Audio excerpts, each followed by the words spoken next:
This is a message for those who make policy for power companies. Some of you seem to be unaware of the error and violation of installing digital meters on private property.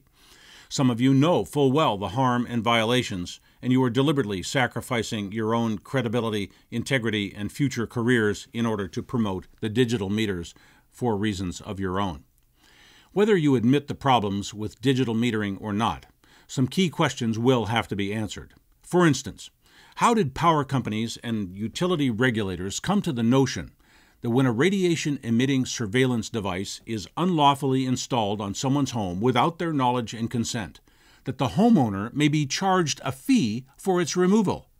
This is pure, blind, and insulting arrogance. Electronic surveillance is a crime under Federal Title 18, Chapter 119, Section 2510, wiretapping. Radiation of private property, which is known and proven to cause cancer, neurological injury, and immune system damage, is a crime under United States Title 18, Part 1, Chapter 7, Section 113, assault.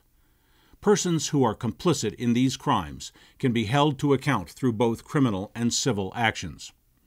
So with regard to the preposterous concept of opt-out fees, it is absurd to contemplate a fee to be paid to the criminal by the victim in order to escape the harm and damage and loss of the criminal activity.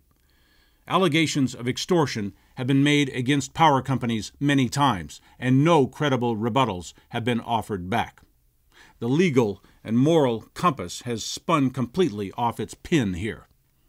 If the power company has no consent from the property owners and occupants for installation of unsafe and unlawful radiation-emitting surveillance devices, it has no claim for costs of removal and replacement. This is Law 101. And the dirty electricity in the home is not reduced when the transmitters are removed. The switching mode power supply causes electromagnetic radiation pollution regardless of any intentionally transmitted radiation or data. Contrary to power company propaganda, property easements do not comprise consent for digital meter installation and operation for several reasons. There is generally no proper disclosure of the features and functions of the meter. There is no informed consent granted by the property owners and occupants, and the installations are violations of law and therefore cannot be enforced by any easement contract, whether written, verbal, or implied.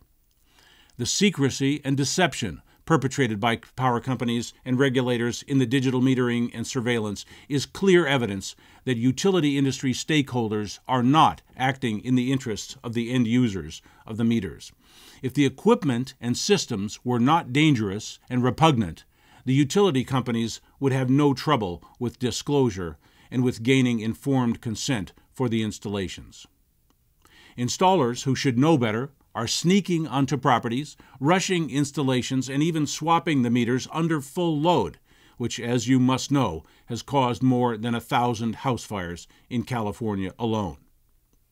Some meter manufacturers have even removed meter specifications from their websites to assure that homeowners cannot be fully informed. With so much premeditated fraud, deceit, and malice, it is astonishing that anyone would consider passing the cost of remedy to the innocent victims of this ill-conceived fiasco. The smart meter program is a horrible mistake.